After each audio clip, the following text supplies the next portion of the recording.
American માખણ ચાટીને જન્માષ્ટમી ઉજવો. આ મારા શબ્દો નથી, પણ પ્રોફેસર હેમંતકુમાર શાહના શબ્દો છે.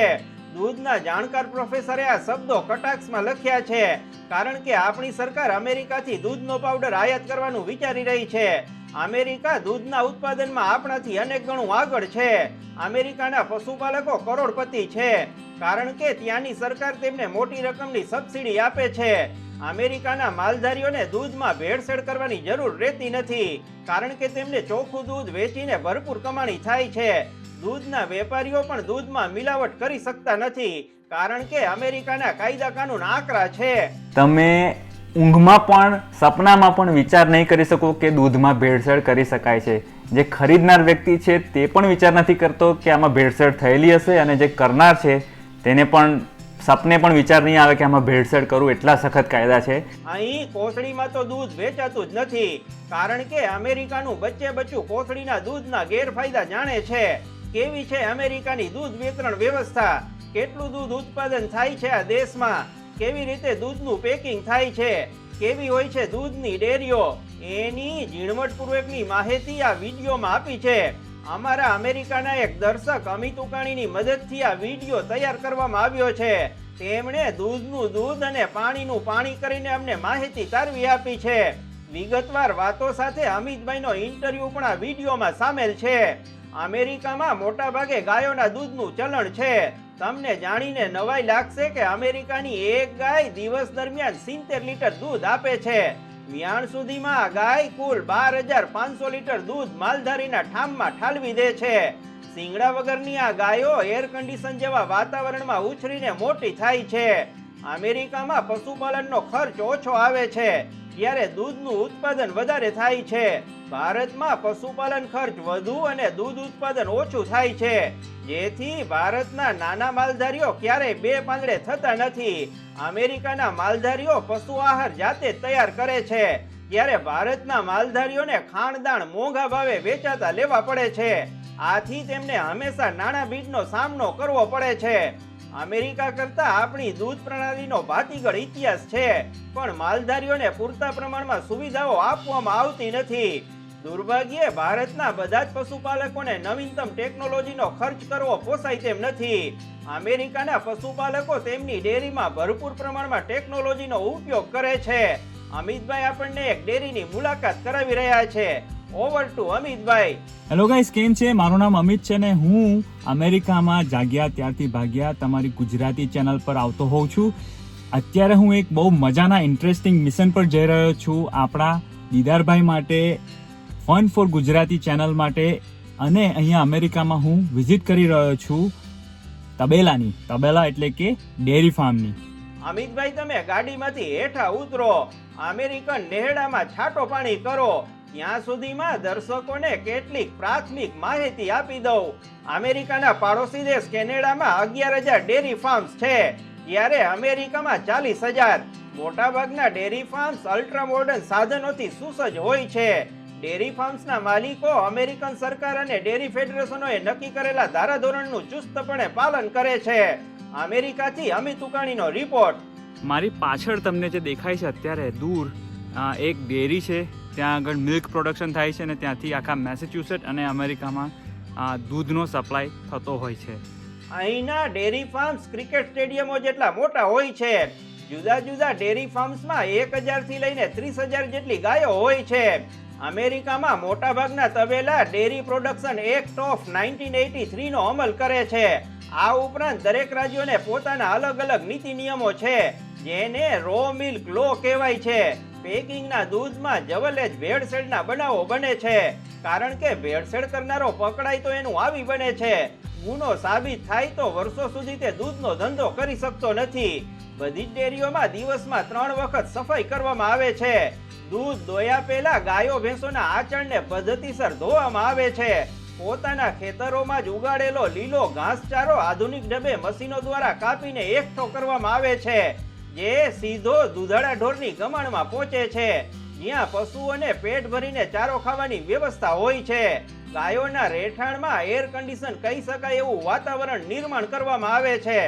જોઈ લ્યો, આ ભેંસને ખંજવાળ કરવાની વ્યવસ્થા પણ છે. તમારા વતી મને અમિત ઉકાણીને કેટલાક સવાલ પૂછવા દો. અમિતભાઈ પરણેલા છે કે કુંવારા? એ સવાલ અમે હાલ પૂરતો મુલતવી રાખ્યો છે.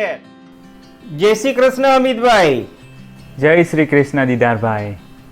અમિતભાઈ, તમે અમારા દર્શકો માટે ઘણી માહિતી એકઠી કરી આપી. પહેલા તો તમારો પરિચય આપો બાપલા. હું અહીંયા અમેરિકામાં છેલ્લા 14 વર્ષથી રહું છું દીદારભાઈ, અને હું મેડિસિન અને હેલ્થકેરના સેક્ટરમાં જોબ કરી રહ્યો છું, કામ કરી રહ્યો છું મારું. અને તમારી જેમ જ મેં હોબી માટે ગુજરાતી ચેનલ અમેરિકાથી ચાલુ કરેલી છે યુટ્યુબ પર. તેનું નામ છે જાગ્યા ત્યારથી ભાગ્યા. અમેરિકામાં દૂધનું છૂટક વેચાણ કેવી રીતે થાય છે? અમેરિકામાં તમારે દૂધ બાય કરવું હોય ને દીદારભાઈ, તો તમારે કાં તો ગ્રોસરી સ્ટોર્સ હોય છે અહીંયા આગળ મોટા મોટા, ત્યાં જવું પડે, અથવા સુપર સ્ટોર હોય છે ત્યાં જવું પડે. કન્વિનિયન્સ સ્ટોરમાં પણ દૂધ મળતું હોય છે, અથવા તો ઇન્ડિયન ગ્રોસરી સ્ટોર્સમાં પણ દૂધ મળતું હોય છે. મોટા ભાગના દૂધ આ રીતે આ ટેટ્રાપેક મૂકેલું છે તે પ્રમાણે મળતા હોય છે, અથવા તો આ મોટા મોટા ગેલન્સ આવેલા હોય છે. આ 1 ગેલનનું જાર છે, એની અંદર લગભગ 3.5 લીટર જેટલું દૂધ માઈ જતું હોય છે. તો આ રીતે તમને દૂધ આવા પેકેજિંગમાં અહીંયા આગળ મળશે. અહીંયા આગળ છૂટક થેલીઓ મેં જોઈ નથી, કાં તો આપણે છૂટા વેચતા હોય પેલું માપીને, તે રીતે અહીંયા મેં અમેરિકામાં હજી સુધી જોયું નથી દૂધ મળતું હોય. અમેરિકામાં ભારતની જેમ માત્ર દૂધ, દહીં, ઘી વેચતી દુકાનો છે?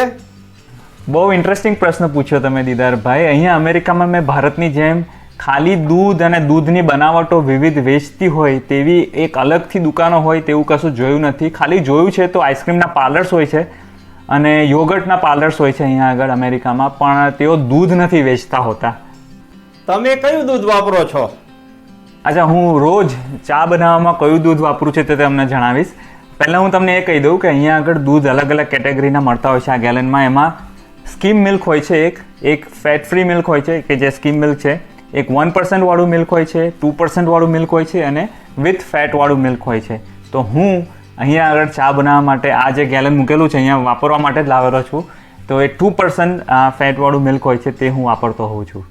તમને ભારત અને અમેરિકાના દૂધમાં કઈ ફરક લાગે છે? ભારત અને અમેરિકાના દૂધમાં શું ફરક લાગ્યો? તો સાચું કહું તો જ્યારે ઇન્ડિયામાં હતો ને ત્યારે દૂધ એની ક્વોલિટી છે ને બદલાયા કરતી રોજે રોજ. ઘણી વખત જાડું દૂધ મળતું, ઘણી વખત પાતળું દૂધ મળતું, એવું ઘણી વાર થતું, પણ આપણને કંઈ ખબર ના પડતી, આપણે નિર્દોષ ભાવે પી જતા. પણ અહીંયા મેં નોટિસ કર્યું છે કે અહીંયા જે દૂધની કન્સિસ્ટન્સી છે તે તમારી એક જ જળવાઈ રહેતી હોય છે. પ્લસ અહીંયા જે પ્યોરિટી હોય છે તે મને લાગે છે કે અહીંયા જે અમે પી રહ્યા છીએ દૂધ તે 100% પ્યોર છે. અને પ્લસ એ લોકો ખબર છે લેબલમાં ન્યુટ્રિશન ફેક્ટ્સ લખતા હોય છે. તો મારું માનવું છે અમેરિકામાં કાયદા એટલા કડક છે કે એ લોકો પૂરેપૂરું એનું પાલન કરીને જ એ દૂધને પ્રોડ્યુસ કરતા હશે. બીજું કે અહીંયા અમેરિકામાં જે દૂધ મળે છે મોટે ભાગે ગાયનું દૂધ હોય છે, પણ પીવામાં ઘણું સારું લાગતું હોય છે. ઇન્ડિયામાં હું જ્યારે હતો ત્યારે મોટે ભાગે ભેંસનું દૂધ પીધેલું હતું, પણ તમને કીધું તેમ ત્યાં આગળના દૂધમાં મને થોડુંક પ્લસ માઇનસ રહેતું અવારનવાર, પણ અહીંયા આગળ એવું જોવામાં નથી આવ્યું મને. અમેરિકામાં દૂધના કાયદા કેવા છે? અમેરિકામાં દૂધના કાયદા એકદમ સખત છે. તમે ઊંઘમાં પણ સપનામાં પણ વિચાર નહીં કરી શકો કે દૂધમાં ભેળસેળ કરી શકાય છે. જે ખરીદનાર વ્યક્તિ છે તે પણ વિચાર નથી કરતો કે આમાં ભેળસેળ થયેલી હશે, અને જે કરનાર છે તેને પણ સપને પણ વિચાર નહીં આવે કે આમાં ભેળસેળ કરું. એટલા સખત કાયદા છે. તમને જેલની સજા થશે એ તો થશે જ, અને તે ઉપરાંત તમારે મોંઘા વકીલો રાખવા પડશે અને તમારી ચક્કી પીસિંગ જેવી હાલત થઈ જશે અમેરિકામાં. હું તો ફોલો દૂધો નાવ. તમે અને તમારી ચેનલ ખૂબ આગળ વધો એવી શુભેચ્છા. આભાર. આભાર. થેન્ક યુ દીદારભાઈ. અમેરિકામાં દૂધનું પેકિંગ કરતા પહેલા તેના જાત જાતના પરીક્ષણ કરવામાં આવે છે. મોટાભાગના કામકાજો કમ્પ્યુટરાઇઝ અને ઓટોમેટિકલી પાર પડતા હોય છે. માણસ ખોટું બોલી શકે, મશીન નહીં. ટૂંકમાં દોવાય ત્યાંથી લઈને ગ્રાહકોના હાથમાં આવે ત્યાં સુધી દૂધને અભિમન્યુના 7 કોઠામાંથી પસાર કરવામાં આવે છે. અમેરિકામાં મુખ્યત્વે 4 પ્રકારની વિતરણ વ્યવસ્થા છે: Horizon milk, wood milk, gallon of milk અને સ્ટોપ એન્ડ શોપ મિલ્ક. આ મોટભાઈની 5 પેઢીઓ દૂધનો વ્યવસાય કરતી આવી છે. એમને ત્યાં દૂધની નદીઓ વહે છે અને પૈસાના પૂર આવે છે. આપણે જેમ અમૂલ અને બનાસ ડેરી પ્રખ્યાત છે, એમ અમેરિકામાં 4 ડેરીઓ પ્રખ્યાત છે: dairy farms of America, California dairy, Land O'Lakes અને farms first dairy cooperative. America તેના ડેરી સેક્ટરને વાર્ષિક $28 અબજ સબસિડી આપે છે. ભારતમાં 10-15 કરોડ જેટલા પશુપાલકો છે, જેમાં 80% ભૂમિહીન ખેડૂતો છે, પણ સરકાર તરફથી આપવામાં આવતી સબસિડીના આંકડા આપવા જેવા નથી. લુગડાનો છેડો ઊંચો કરીએ તો આપણું જ ઉઘાડું દેખાવાનું છે. ભારતનો માલધારી મહેનત કરીને તૂટી મરે છે, પણ વેપારીઓની નાગરદાઈના પ્રતાપે આપણી તાસણીમાં દૂધને બદલે ઝેર પીરસાય છે. વાયરલ થયેલો અમારો આ વિડીયો જોવો હોય તો લિંક ડિસ્ક્રિપ્શનમાં આપેલી છે. ડોનાલ્ડ ટ્રમ્પે ફાટેલા દૂધનો ચા પીધો એટલે ચૂંટણી હારી ગયા. કઢિયેલ દૂધ પીનારા જો બાઇડન અત્યારે લીલા લેર કરે છે. આપણે તો ભાઈ બીજલ ભરવાડના નેહડે જઈને ગાયનું તાજું દૂધ પીવું છે. પણ જો તમે અમારી સાથોસાથ અમિત ઉકાણીની ચેનલ પણ સબસ્ક્રાઇબ કરો તો નમસ્કાર.